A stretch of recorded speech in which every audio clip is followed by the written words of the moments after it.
To say that it's like one of those techno future thrillers where everything seems wrong and yet people are carrying packages they've been shopping while firefighters are still streaking their way down here.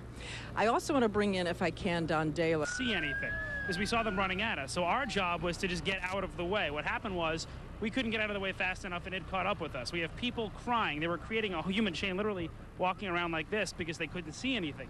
At one point we were stuck. We were at a store with a glass front, and we couldn't get in. There was no way to go. We couldn't breathe. We didn't have masks.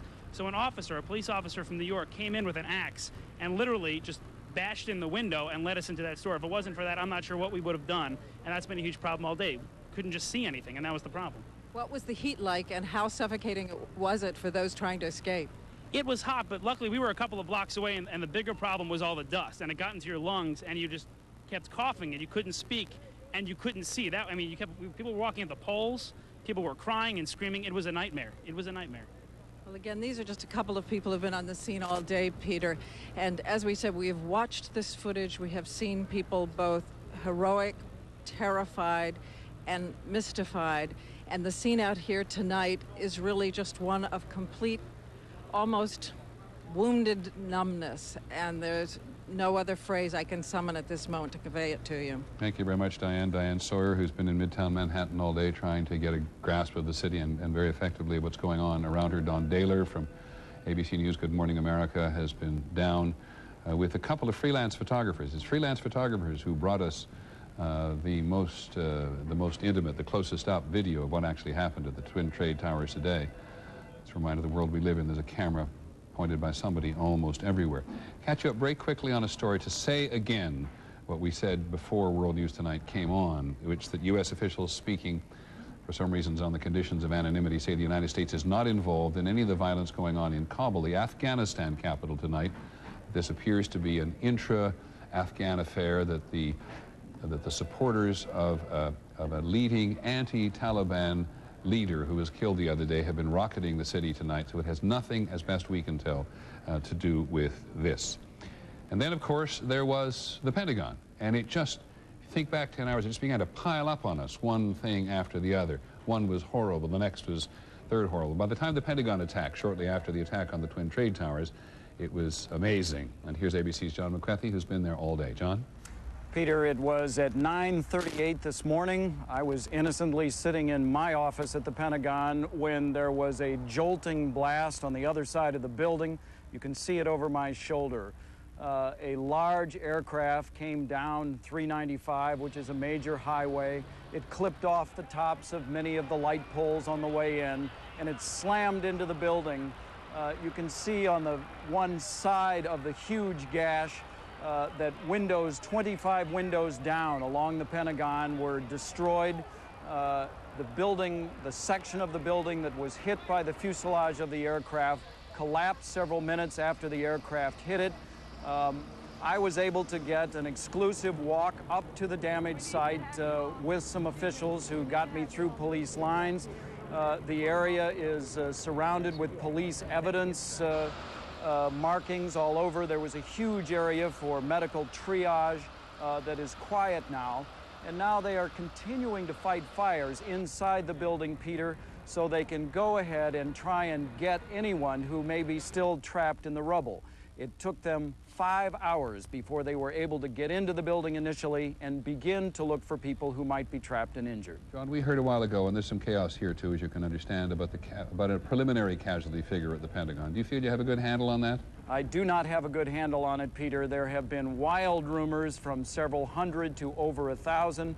It's impossible to know at this point, and I will not speculate. And you may have said this most recently, and we would never want you to speculate, John. I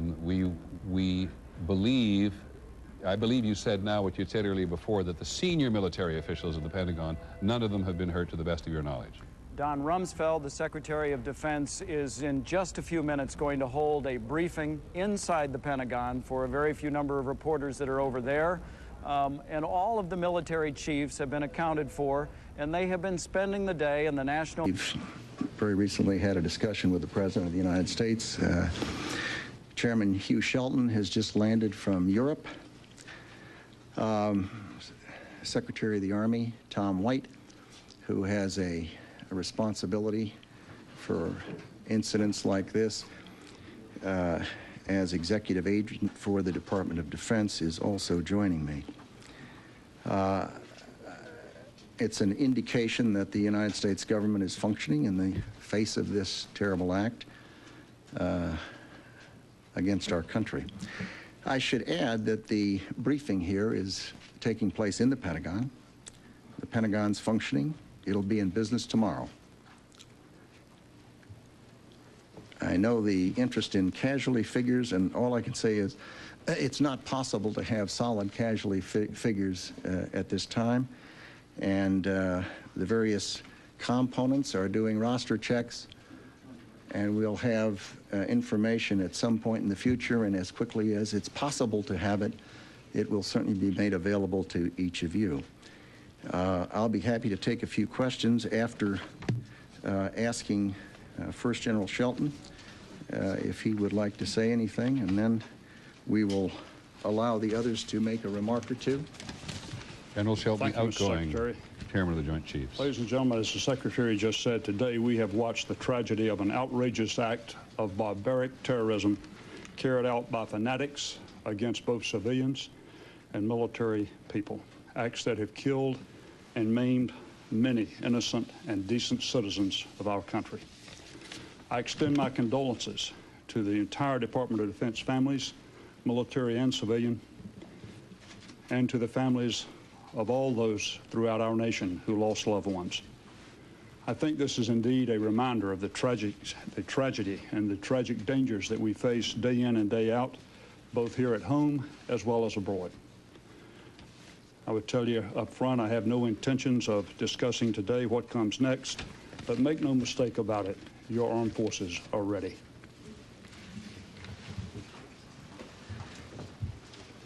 Chairman. Chairman of the Senate Armed Services Committee, Carl Levin.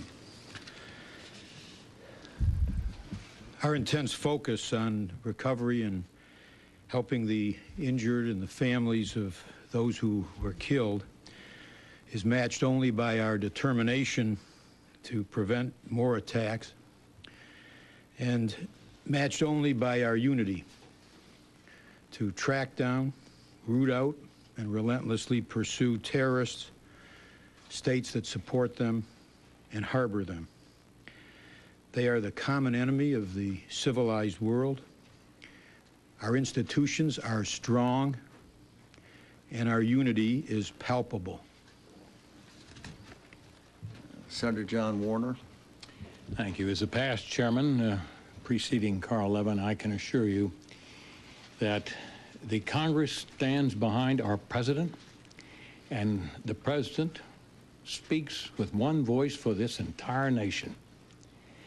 This is indeed the most tragic hour in America's history, and yet I think it can be its finest hour, as our president and those with him, most notably our Secretary of Defense, our chairman, and the men and women of the armed forces all over this world stand ready not only to defend this nation and our allies against further attack, but to take such actions as are directed in the future in retaliation for this terrorist act, a series of terrorist acts unprecedented in world history. We call upon the entire world to step up and help, because terrorism is a common enemy to all, and we're in this together. The United States has borne the brunt, but who can be next? Step forward and let us hold accountable and punish those that have perpetrated this attack. Again, I commend the Secretary, the Chairman, and how proud we are. We spoke with our President here moments ago. He's got a firm grip on this situation, and the Secretary and the General have a firm grip on our armed forces and in communication of the world over. The Secretary of Defense, Carl Levin, Senator, Democratic Senator Carl. They're going to take questions. Let's stay here with us and see if anything is revealed. Mr. Secretary, did you have any inkling at all, in any way, that something of this nature and something of this scope might be planned? Charlie, we don't discuss intelligence matters. I see. And how would you respond if you find out who did this? Obviously, the President of the United States has spoken on that subject, and those are issues that he will address in good time. Mr. Yes. Secretary, we are getting reports from CNN and others that there are bombs exploding in Kabul, Afghanistan. Are we at the moment striking back, and if so, is the target Osama bin Laden and his organization? I've seen those reports. They, in no way is the United States government connected to those explosions. What about Osama bin Laden? Do you suspect him as the prime suspect in this? It's not the time for discussions like that. Mr. Secretary, you said you could not be specific about casualties. Can you give us some characterization of whether it's dozens or hundreds in the building? Well, we know there were large number, many dozens in the aircraft that flew at full power, steering directly into between, I think, the first and second floor of the opposite the helipad. You've seen it.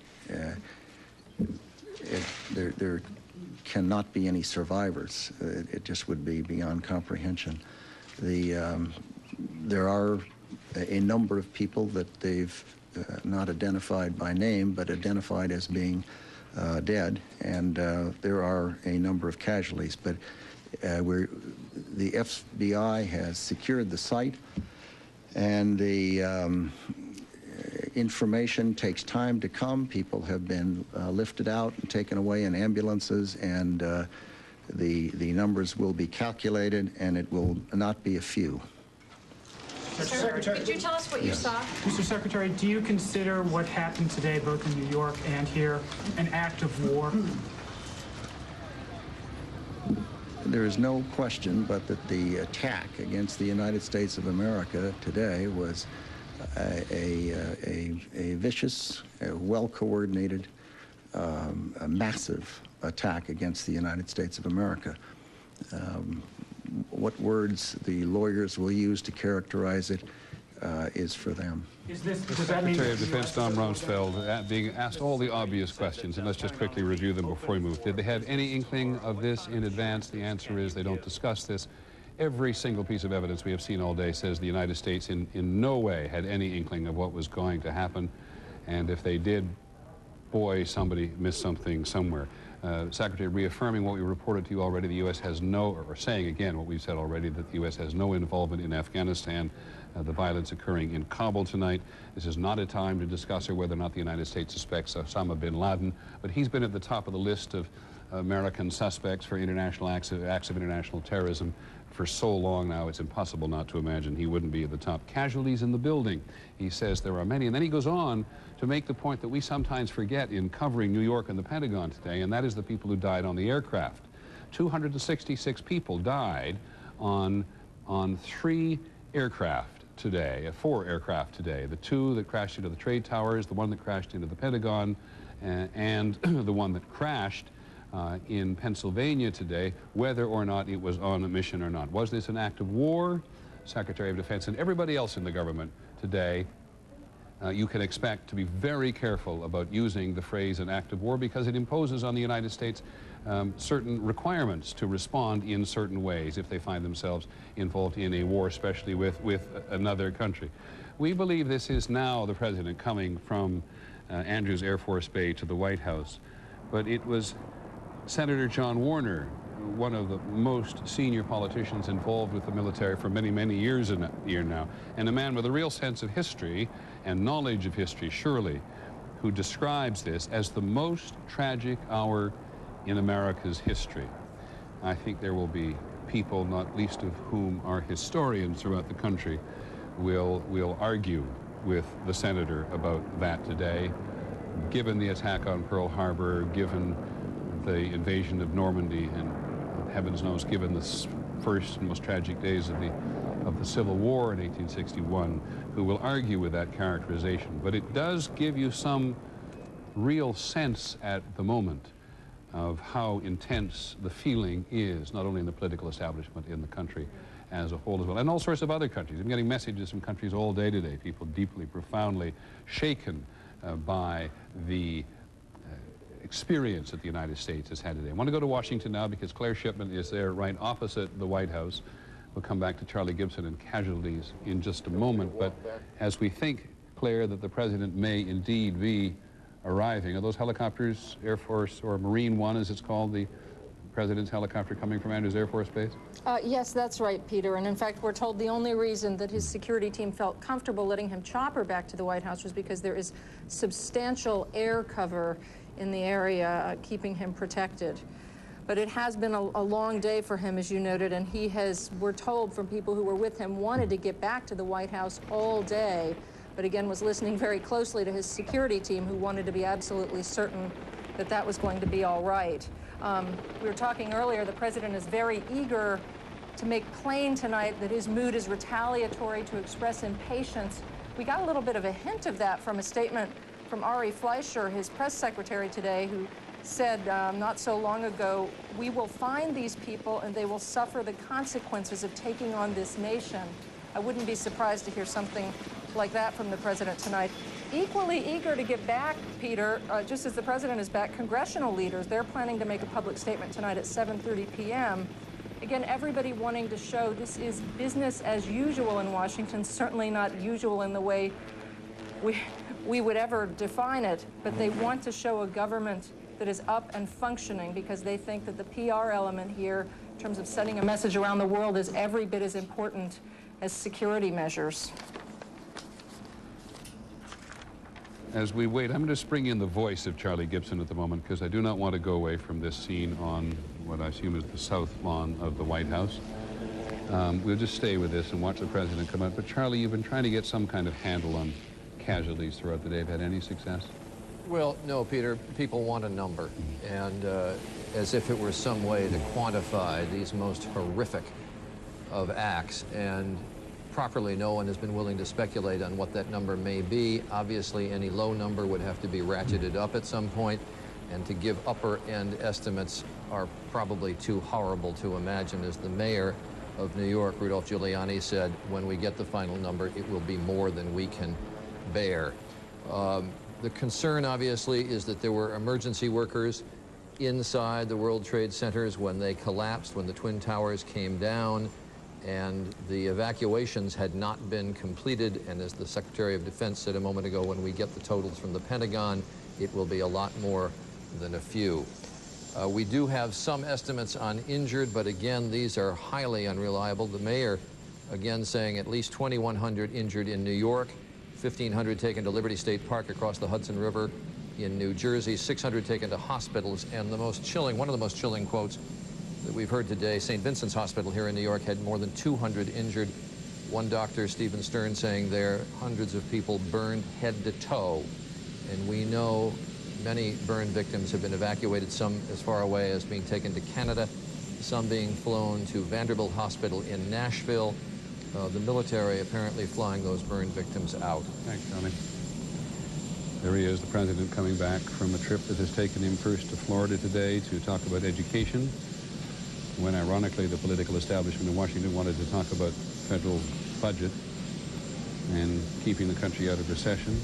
And then this happened just as the president was visiting a group of people. He learned about it, spoke to the people, then moved on to Louisiana and then out to Nebraska, where he went into a bunker totally reminiscent of the situation which the president might have found himself in and which the country prepared for during the Cold War, when the issue was nuclear exchange between the United States and the Soviet Union. And now, after something of a sharp debate, we gather, between the president's political staff and between the Secret Service. Throughout the years about security problems at U.S. airports, the Department of Transportation Inspector General, the GAO, all of those groups have done reports talking about how easy it is to penetrate secure areas, to get on airplanes, how easy it is to get devices past the people who are checking you at the screening machines. So obviously this will be a focus of the investigation, to find out how these people got on board and how the weapons got on board as well. Peter? Lisa Stark, who is in Seattle for us tonight, and gives us one additional piece of information. Who the hijackers were, how many. The fact that they're going to begin to gather data in Atlanta is, of course, reminiscent of the Oklahoma City bombing investigation, which the FBI messed up so much, in part, we think, because they were so overloaded with information. trying to get around a past problem immediately at the beginning of this one? Well, they've certainly learned a lot of lessons there. Their computer system is somewhat new, and they now have an online case tracking system, which should be helpful. But that's going to be a problem, because this is going to be a case of worldwide leads and national leads and a tremendous amount of paper to keep track of and things not to overlook. And just so to remind people of how tough it's going to be, the new director of the FBI is a man named Robert Mueller. He's been on the job just a few days. Just a few days, and he walks into this. Who will run the operation? FBI Washington, FBI New York? A little hard to understand. This operation will be run by FBI headquarters from the highest level, from the directors, but the office that has right now been tasked as the lead office is the New York office of the FBI, and there are a number of reasons found the world. And of course, there is the added advantage that they're on the ground in New York, where the largest crime scene is right now. They investigated the first World Trade Center bombing. The bombings of the embassies was a New York FBI case. So this is something that they're quite unfortunately all too well experienced at. Other than the rescue, the search operation and the hopeful rescue operation, thank you, John, which New York is involved in tonight, and at the Pentagon as well. And I don't know what my peers are. I don't know. I hope to God they're okay. And so I can say, I don't know what. Broadband and 11 News present the inaugural...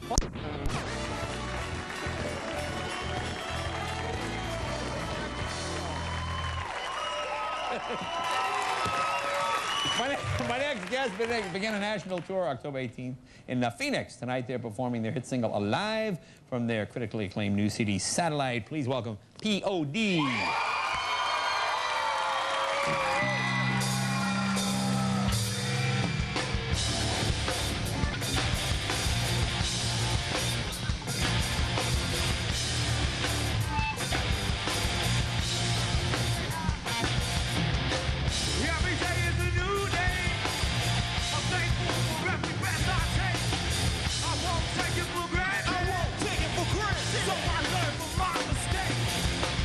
It's beyond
work. Thank you, gentlemen. Come on, you guys. Jessica, Mike. I want to thank all of our guests tonight, P.O.D. and, of course, Jessica Alba, Dark Angel, Friday nights at 8 o'clock on Fox. And, of course, Michael Douglas, the #1 movie in the country. Don't say a word. Everybody, let's say it together. What is the word? What is the line? I'll never tell you. All right, folks, there you go. Have a good weekend. Stay tuned for Conan coming up. Support New York City. Watch Conan coming up next. Thanks, everybody. Bye-bye.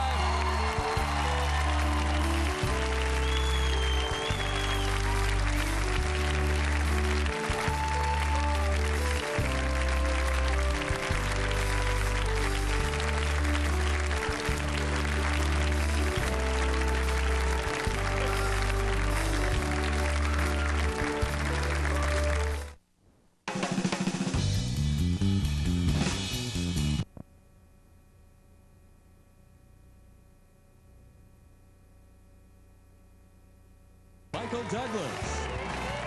From Dark Angel, actress Jessica Alba. The music of P.O.D.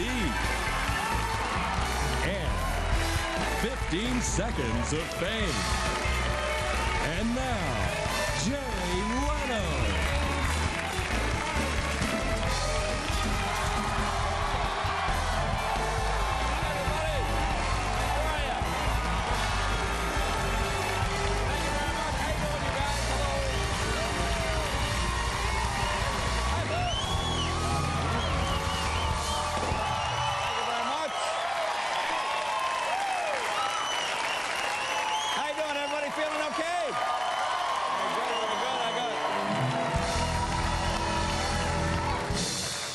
I tell you something, it's kind of embarrassing. Earlier today, I had a prostate exam. Oh, really? It wasn't scheduled, just part of the new security we have here at NBC. What I see today, President Bush's approval rating now at 99.999%. They said if they could just get Barbara Streisand and Al Gore to lighten up, they'd push it over the top. Push it over the top. I tell you, support for this coalition is growing. In fact, today Mike Tyson was criticizing how the Taliban treats women. Even Mike. Yeah. Oh. Even Ike Turner said, they gotta go.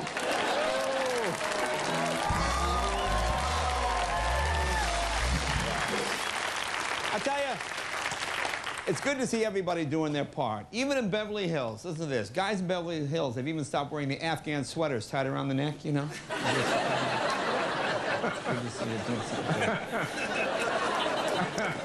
You hear about this? You see, this is what I love about our country, because all aspects of our country get involved, no matter what you do. This is true. The National Enquirer has sent a reporter to Afghanistan to infiltrate the Taliban. This is true. They got a reporter who snuck across the border, and he's finding out their secrets. Isn't that amazing? You know, Bush said he was going to unleash our greatest spies. I just assumed it was the CIA. I had no idea. The Globe, the Star, they're in there, they're working. I tell you, and thanks to all the coverage, Americans are finally starting to see just how oppressive this Taliban regime can be. You know, in Afghanistan, there's no dancing, there's no singing, there's no music. It's like the movie Glitter. You know?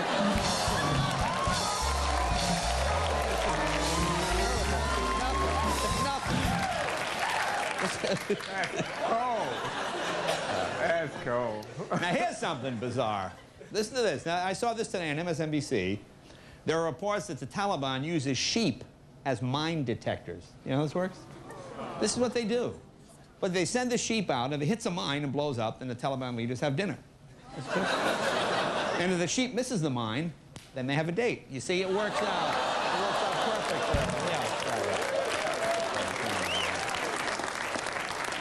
And if you see them on TV, you know, all these Taliban leaders, they all smoke. They all smoke. And the ones that don't smoke, they should be smoking pretty soon. Now,